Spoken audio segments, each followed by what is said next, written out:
बिस्मिल्लाहिर्रहमानिर्रहीम अस्सलाम वालेकुम। Welcome to Pakistan media today and spoken English in Urdu. Friends, आज हम बात करने वाले हैं 10 एडवांस इंग्लिश फ्रेजेस के बारे में। जैसा कि आपने टाइटल में देख लिया होगा, तो अगर आप भी एडवांस इंग्लिश फ्रेजेस लर्न करना चाहते हैं तो ये वीडियो एंड तक देखते रहें। मज़ीद ऐसी वीडियोस के लिए मेरा चैनल सब्सक्राइब करें, साथ में बने हुए बेल आइकन को भी क्लिक कर दें ताकि ऐसी वीडियोस की नोटिफिकेशंस आपको मिलती रहें।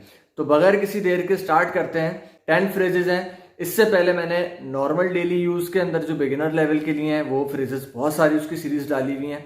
आपको लिंक मैं दे दूंगा डिस्क्रिप्शन में, उसके लिए आप चैनल मेरा विजिट कर सकते हैं। आज हम एडवांस लेवल को स्टार्ट करते हैं और आई होप कि आपको ये याद भी आसानी से हो जाएंगे। जो जो याद हो जाए वो कमेंट के अंदर उसकी एग्जाम्पल लिख के ज़रूर मुझे बताइएगा। टेंशन की कोई बात नहीं है, बहुत सिंपल है। सिंपली आपने इनको याद कर लेना है एज इट इज़। कोई ग्रामेटिकल रूल नहीं है, कोई टेंशन वाली बात नहीं है, ठीक है। So let's get started. First one we have here is 24/7 which means constantly going on. 24/7 यानी एक काम आप जब लगातार करते रहते हैं तो उसके लिए आप कहते हैं, कॉन्स्टेंटली का वर्ड आप यूज करते हैं, इसका मतलब होता है लगातार, ठीक है। कंटिन्यूटी के साथ कोई काम करना है, ठीक है। लेकिन 24/7 इज अ शॉर्ट टर्म, एक छोटा सा एक्सप्रेशन है, फ्रेज है, जिसके जरिए आप सेम बात बोल सकते हैं। For example, I am working 24/7 to complete my task. मतलब I am working constantly to complete my task, यानी कि मैं लगातार दिन रात अपना काम, अपना टास्क कंप्लीट करने के लिए काम कर रहा हूं, ठीक है। सेकंड जो हमारे पास है वो है butterflies in my stomach. Butterflies in my stomach which means to be nervous in a good way. To be nervous in a good way यानी कि जब आप परेशान हो जाते हैं, थोड़ा सा हेजिटेट हो जाते हैं, नर्वस हो जाते हैं किसी अच्छी पॉजिटिव वे में, ठीक है। मतलब ये है, आप फॉर एग्जांपल किसी शख्स से मिलते हैं और आप उस शख्स का बहुत एहतराम करते हैं या तो आप उसको बहुत ज़्यादा पसंद करते हैं। इस वजह से उसके साथ कम्युनिकेट करते हुए आप थोड़ा सा नर्वस रहते हैं। नॉट डैट कि आप उससे खौफज़दा हैं या आप मतलब आप उससे डरते हैं, ये वजह नहीं है, या आप उससे नफरत करते हैं, ये वजह नहीं है, बट इसलिए कि आप अच्छी वे में, पॉजिटिव वे में उसका एहतराम करते हैं, वो आपको बहुत पसंद है, दैट्स वाई थोड़ा सा नर्वस हो जाते हैं। तो उधर बड़ा जबरदस्त एक्सप्रेशन है, butterflies in my stomach. Let's get an example for this. When ever I see him I have so much butterflies in my stomach. जब भी मैं उसको देखता हूं तो मैं जरा नर्वस सा हो जाता हूं, ठीक है। सिंपल है। Third one we have here is draw the line. Draw the line, इसका मतलब है टू स्टॉप। क्या मतलब हुआ, जब आप एक बंदे से कम्युनिकेट कर रहे होते हैं और वो बंदा बहुत ज़्यादा टॉक्सिक है, बहुत ज़्यादा आपको परेशान कर रहा है, बॉदर कर रहा है, अब आप उससे अपनी बात, कम्युनिकेशन, मामला, ताल्लुकात ख़त्म करना चाहते हैं, तो वहाँ आप स्टॉप के बजाय ड्रॉ दी लाइन का वर्ड भी यूज़ कर सकते हैं। ड्रॉ दी लाइन यानी आप एक लकीर खींच रहे हैं अपने और उसके दरमियान, मजीद आप कम्युनिकेशन नहीं करना चाहते। For example, hey, we have to draw the line in our communication. I can't handle this anymore because you are toxic. ठीक है, यानी कि हमें अपनी कम्युनिकेशन के दरमियान अब यानी कि ख़त्म करनी पड़ेगी अपनी कम्युनिकेशन, अब रुकावट डालनी पड़ेगी क्योंकि तुम बहुत परेशान करते हो, तुम बहुत ज़्यादा बोरिंग हो, टॉक्सिक हो। इस वजह से मैं मज़ीद तुम्हारे साथ बात करना हैंडल नहीं कर सकता, ठीक है। Simple. Now the fourth one we have here is easier said than done. ये तो उर्दू में भी कहावत आपने सुनी होगी, बड़ी मजेदार है कि कहना आसान है, करना मुश्किल है। ईजियर सेड देन डन यानी कि काम करने से, कहने से ज्यादा काम करना मुश्किल होता है। For example, if my boss tells me कि मेरा अगर बॉस मुझे कहता है you need to come tomorrow at 6 AM, तो मैं कल सुबह 6 बजे आना है, then I can say him easier said than done. यानी कि मुझे ये कहना तो बहुत आसान है आपके लिए, लेकिन मेरे लिए करना बहुत मुश्किल है। Easier said than done. 9 से 5 मेरी जब जॉब की टाइमिंग्स है तो मैं सुबह 6 बजे किस तरीके से आ सकता हूं, ठीक है। ईजियर सेड देन डन, कहना आसान है, करना मुश्किल है।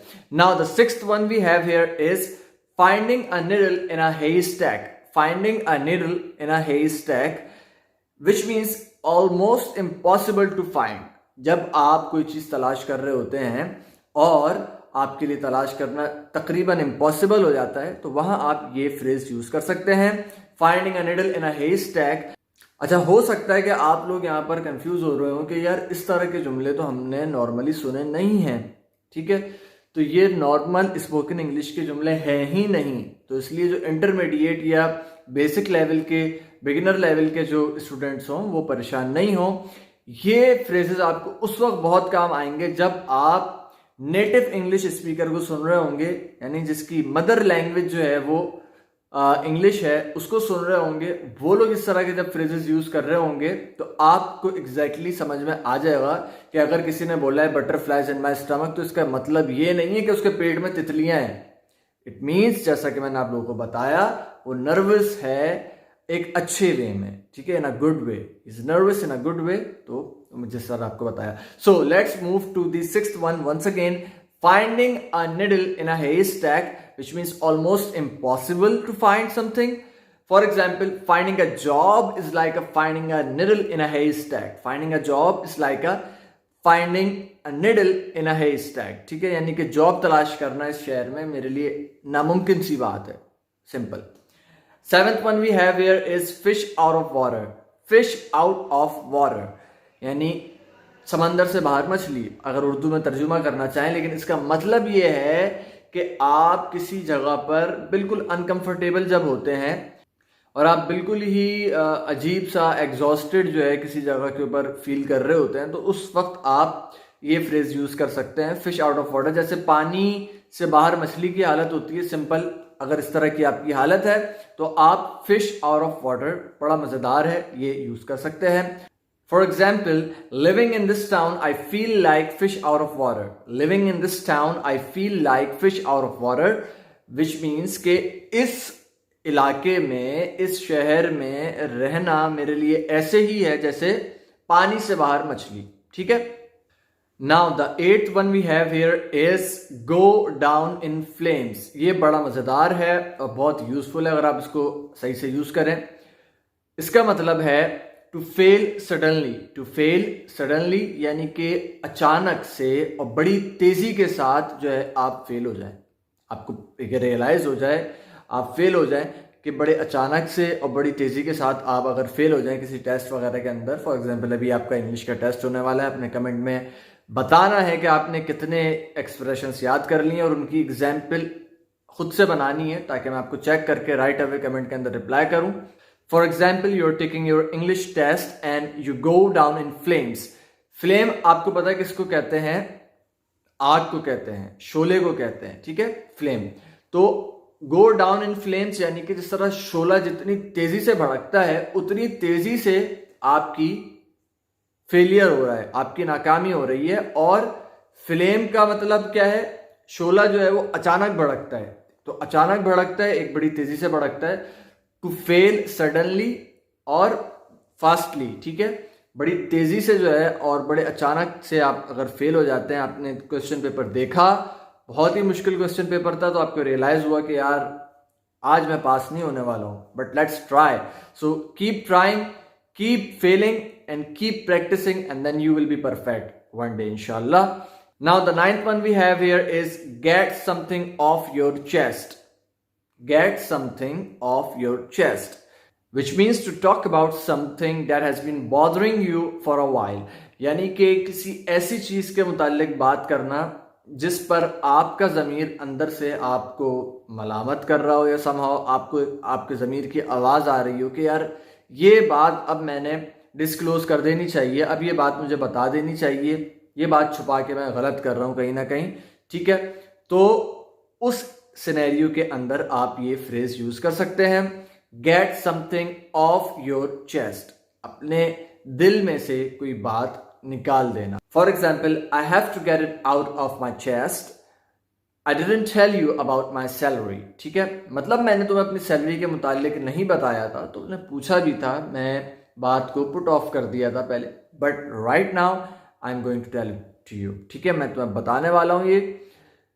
तो simple, get something off your chest, अपने अंदर से किसी बात को, किसी राज को फाश कर देना, किसी बात को बता देना। Now last but not least, the 10th one we have here is go an extra mile. Go an extra mile, which means to put some extra effort in doing something.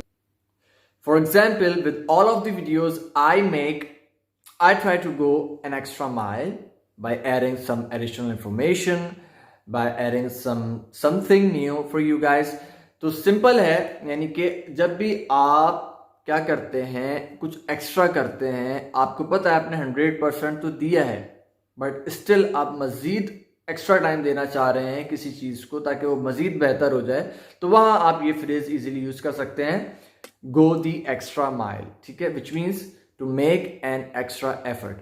So I hope कि आप लोग भी थोड़ी सी extra effort ज़रूर करेंगे English language के हवाले से सीखने के लिए. कमेंट करके बताइए वीडियो आपको कैसी लगी, कौन कौन से फ्रेजेस आपको ज़्यादा अच्छे लगे जो आप अभी इजीली सीख चुके हैं, या किसी में अगर कोई इशू है तो वो भी आप डिस्कस कर सकते हैं. And kindly suggest me the new topics. मैं इस वक्त बेसिक, एडवांस, इंटरमीडिएट सारे टॉपिक्स ऐसा ऐसा कवर कर रहा हूँ just to test it out कि आप लोगों को क्या चीज़ ज़्यादा अट्रैक्ट करती है, फिर आप उसको मज़ीद आगे लेके कंटिन्यू करेंगे इंशाल्लाह. मज़ीद ऐसी वीडियोज़ के लिए मेरा channel spoken English in Urdu subscribe कर लें. Thank you so much. अस्सलामु अलैकुम.